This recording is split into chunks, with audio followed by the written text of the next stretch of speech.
Picture this: a wild, untamed land where survival is a daily gamble. It's 753 BCE, and along the muddy banks of the Tiber River, two infants, Romulus and Remus, teeter on the edge of death. Born to a princess named Rhea Silvia and, legend says, the war god Mars, they're abandoned by a jealous king who fears their destiny. But nature intervenes. A she-wolf, fierce yet tender, finds them, nursing them beneath a fig tree later called the Ficus Ruminalis. These boys grow up feral, strong, and defiant, their rivalry simmering like a storm about to break. One day, it does. Romulus, driven by ambition, kills Remus in a fit of rage and plants his spear in the Palatine Hill, declaring, "Here rises Rome." Is this just a myth? Maybe, but archaeology backs it up. Excavations show settlements on these hills dating back to the 8th century BCE. For the Romans, though, this wasn't just a story. It was their heartbeat, a tale of divine favor and ruthless will. From this bloody beginning, a city emerges, destined to conquer the world. Buckle up, because we're about to unravel how Rome transformed from a speck on the map into an empire that still echoes through time. Rome's first act unfolds under 7 kings, ruling from 753 to 509 BCE. A 244-year saga of grit and growth. Each king carved a piece of Rome's soul. Romulus, the wolf-raised founder, wasn't just a brawler. He organized Rome's ragtag tribes into a society, created the Senate, a council of 100 elders, and even kidnapped women from the Sabine tribe to ensure Rome's future. Bold? Yes. Controversial? Absolutely. Numa Pompilius flipped the script. A sage-like figure, he turned Rome's gaze inward, building the Temple of Janus. Its doors open in war, closed in peace, and establishing the Vestal Virgins to guard Rome's sacred flame. He wanted faith, not swords, to unite his people. Tullus Hostilius disagreed. A warlord at heart, he crushed the nearby city of Alba Longa, dragging its king to death behind chariots. His aggression doubled Rome's turf and cemented its warrior spirit. Ancus Marcius, Numa's grandson, blended peace with power. He built the Pons Sublicius, Rome's first wooden bridge over the Tiber, and founded Ostia, a salty port that fed the city's ambitions. Lucius Tarquinius Priscus, an Etruscan outsider, dazzled Rome with flair. He drained swamps with the Cloaca Maxima sewer, started the Circus Maximus for chariot races, and strutted in golden robes. His wife, Tanaquil, a political mastermind, helped him seize the throne. Servius Tullius rose from slavery to royalty. He walled the city, organized citizens into classes based on wealth via the first census, and minted early coins. His reforms armed Rome for the future, but his daughter's betrayal led to his murder by the next king. Tarquinius Superbus, or Tarquin the Proud, ruled with an iron fist. He finished the Temple of Jupiter on the Capitoline Hill, a massive symbol of Roman might. But his son's assault on Lucretia, a virtuous noblewoman, sparked outrage. In 509 BCE, Lucius Junius Brutus rallied the people, exiled Tarquin, and torched the monarchy. Rome's kingly days were over. Out of the ashes came the Republic, a bold experiment in shared power. No more kings, just 2 consuls elected yearly, each with veto power over the other to keep ambition in check. The Senate, packed with patrician elites, advised and schemed, while assemblies let citizens vote, though the poor got the short end of the stick. But Rome wasn't a utopia. The patricians, old money nobles, hogged power, leaving the plebeians, farmers, craftsmen, soldiers fuming. This boiled over in the conflict of the orders. In 494 BCE, plebeians walked out, refusing to fight until they got rights. They won tribunes, officials with veto power to shield them from patrician overreach, and later the 12 Tables, Rome's first written laws, etched in bronze for all to see. Meanwhile, Rome flexed its muscles across Italy. By 264 BCE, it had crushed or allied with every rival from the Etruscans to the Samnites. How? Ruthless strategy. Defeated foes became allies with partial citizenship, tied to Rome by loyalty and roads like the Via Appia, dubbed the Queen of Roads. Rome wasn't just a city anymore, it was a machine. But across the sea, Carthage loomed, a rich, naval giant ready to test Rome's mettle.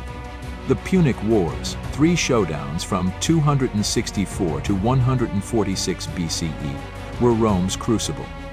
Carthage, a Phoenician powerhouse, stood in the way of Rome's Mediterranean dreams. First Punic War, 254 to 241 BCE. It kicked off over Sicily, a breadbasket both sides craved. Rome had no ships, so they reverse-engineered a wrecked Carthaginian quinquereme, adding a corvus, a spiked gangplank to turn sea fights into land battles. After 23 bloody years, Rome won Sicily, Sardinia, and Corsica, proving it could swim with the sharks. Second Punic War, 218 to 201 BCE. Carthage unleashed Hannibal, a genius with a grudge. 40,000 troops, 37 elephants, and a swarm of mercenaries over the Alps, a 15-day nightmare of blizzards and ambushes. In Italy, he humiliated Rome at Trebia, drowned them at Lake Trasimene, and at Cannae in 216 BCE, encircled and slaughtered 50,000 Romans in history's deadliest trap. Rome teetered but didn't break. They harassed Hannibal's supply lines while Scipio Africanus hit Carthage's homeland. At Zama in 202 BCE, Scipio's cavalry outflanked Hannibal's elephants, ending the war. Carthage was humbled. Third Punic War, 149 to 146 BCE. Rome couldn't let go. Senator Cato the Elder ended every speech with "Carthage must be destroyed." When Carthage rebuilt, Rome pounced, besieging it for 3 years.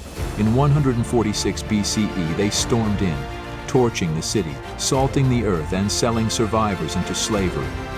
Carthage was gone. Rome ruled the waves. These wars forged Rome into a colossus, but the spoils, land, slaves, gold destabilized the Republic. The stage was set for chaos. Victory bloated Rome. Senators snatched estates worked by slaves, while returning soldiers found their farms gone.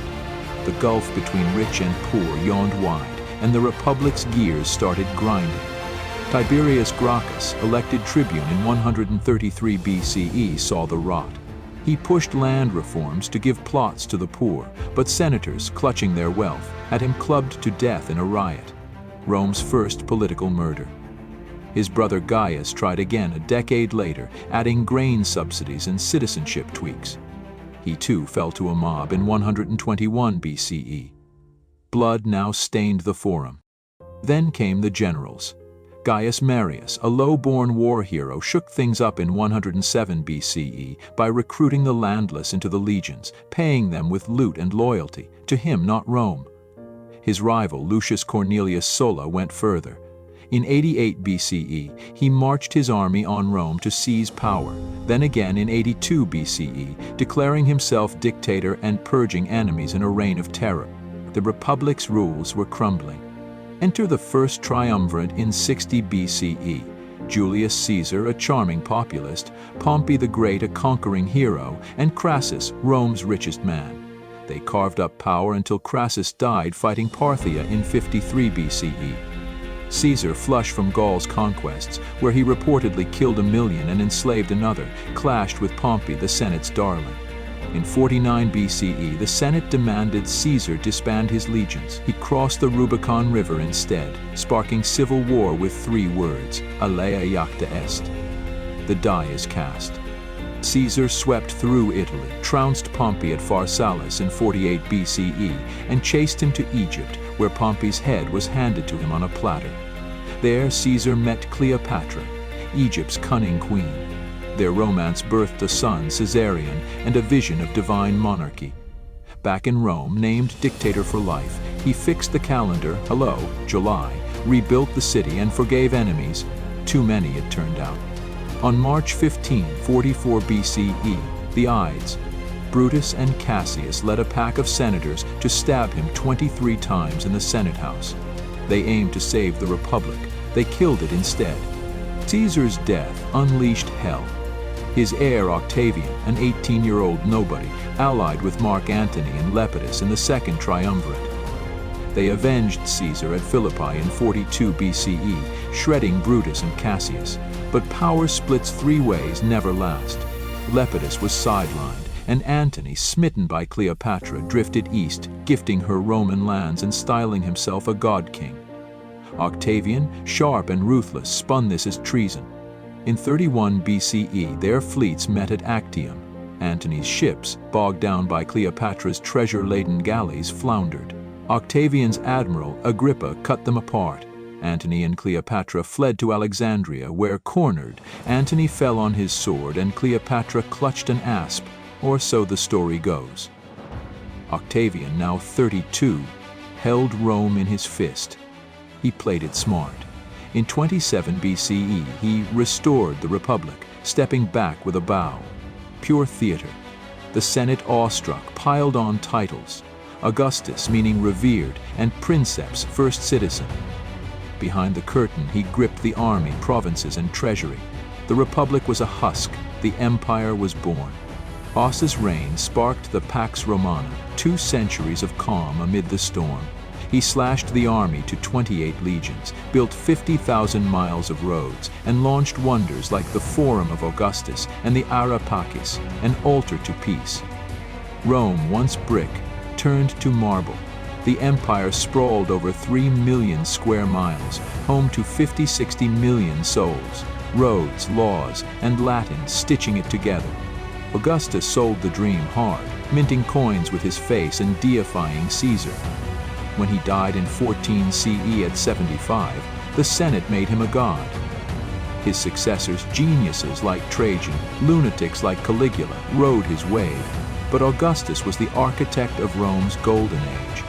From a wolf's den to a world-straddling titan, Rome's ascent is a saga of blood, brilliance, and sheer will. Its laws shaped ours, its roads inspired highways, its Latin whispers in our words. But empires don't last forever. Ahead lie tales of mad emperors, barbarian hordes, and a fall that reshaped history. Loved this deep dive? Smash that like button, subscribe, and hit the bell for more. Drop a comment. Who's your favorite Roman? Caesar, Augustus, or someone else? See you next time.